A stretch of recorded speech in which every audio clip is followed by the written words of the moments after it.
Assalamualaikum warahmatullahi wabarakatuh.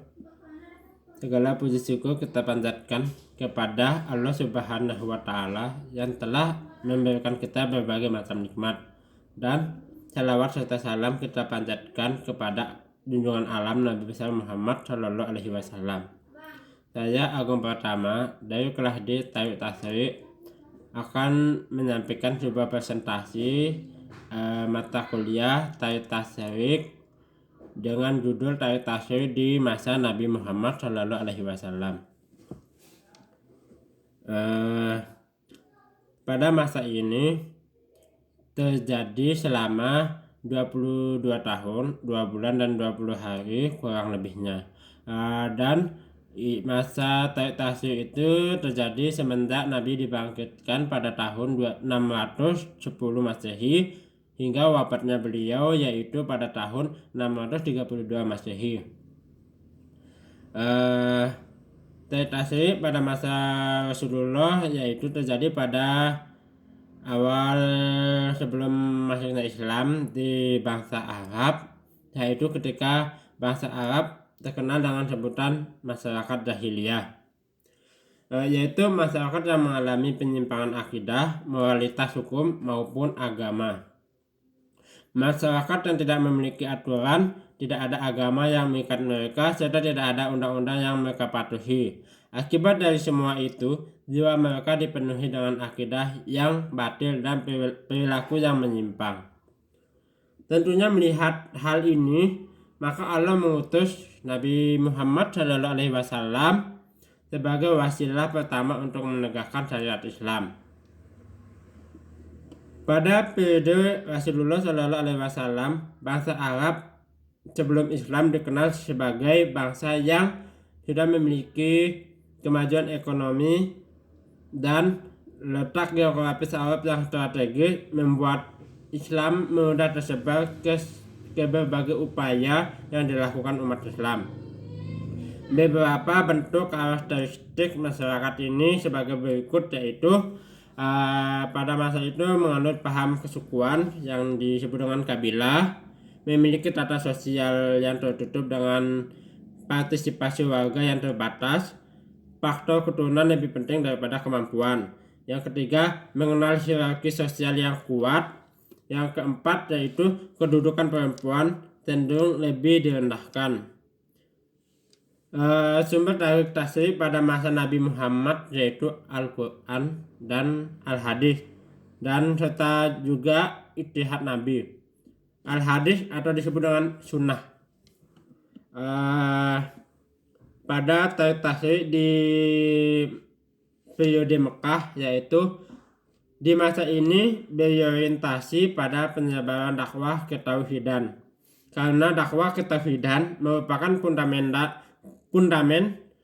utama dalam masyarakat untuk meletakkan suatu aturan kehidupan. Selain itu, penegakan dakwah tersebut karena disebabkan umat Islam masih sedikit jumlahnya, masih lemah keadaannya, hanya beberapa orang saja, dan belum bisa membentuk suatu umat yang mempunyai pemerintahan yang kuat. Nah, di sini kayak masih proses pembentukan, pertumbuhan. Periode pertama ialah disebut dengan periode Mekah, yakni semenjak Rasul masih menetap di Mekah selama 13 tahun, mulai beliau diangkat sebagai Rasul sampai beliau hijrah ke Madinah. Pada periode Madinah, yaitu disebut dengan periode kedua, yakni semenjak Rasulullah sudah berhijrah ke Madinah selama 10 tahun kurang lebihnya, terhitung mulai dari waktu hijrah beliau sampai waktu wafatnya. Pada fase ini Islam sudah kuat berkembang dengan pesat. Nah, di sini sudah mulai Tarik Tasrik itu sudah terbentuk.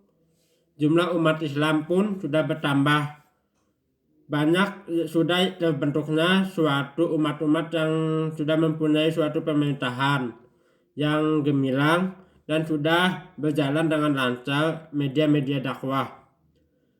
Keadaan inilah yang mendorong perlunya mengadakan tarik dan pembentukan undang-undang untuk mengatur perhubungan antara individu dari suatu bangsa dengan bangsa yang lainnya. Dan untuk mengatur pula perhubungan mereka dengan bangsa yang bukan Islam, baik di waktu damai maupun di waktu perang.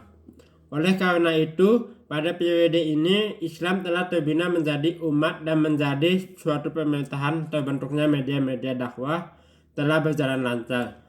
Pada masa ini, sumber hukum bukan hanya Al-Quran dan hadis, akan tetapi diakui bahwa Nabi telah berijtihad dalam sebagian hukum dan mengakui ijtihad sahabat dalam sebagian yang lain.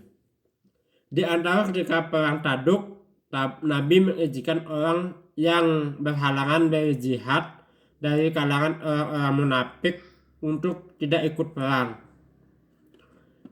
Kemudian ijtihad sahabat pada masa Nabi Muhammad SAW. Pada masa periode ini telah terjadinya sumber tarik tasri yang pertama. Pada masa ijtihad sahabat ini telah terjadi tarik tasri yang pertama, sumber hukum yang pertama, yaitu Al-Quran yang mempengaruhi terhadap undang-undang Islam. Sedangkan sumber hukum yang utama dijadikan pegangan dalam periodisasi yaitu adalah Al-Quran dan hadis. Di samping Al-Quran dan hadis, terdapat juga sumber hukum ketiga yaitu ijtihad. Ijtihad adalah mode penggalian hukum Islam, sedangkan dari segi hasil ia termasuk sumber hukum Islam. Untuk tujuan mempelajari tarik tasri adalah untuk mengetahui perkembangan hukum-hukum Islam. Adapun secara umum ruang lingkup tarik tasri yaitu hanya dibatasi pada keadaan perundang-undangan Islam dari zaman ke zaman, dimulai dari zaman Rasul hingga zaman kini yang ditinjau dari sudut pertumbuhan perundang-undangan Islam. Sekian dari saya. Wassalamualaikum warahmatullahi wabarakatuh. Mohon maaf apabila ada kesalahan atau kekurangan, dan terima kasih buat teman-teman yang telah menonton atau menyimak video saya. Untuk deskripsinya atau materinya mungkin bisa dilihat di bawah di deskripsinya. Terima kasih banyak untuk teman-teman. Wassalamualaikum warahmatullahi wabarakatuh.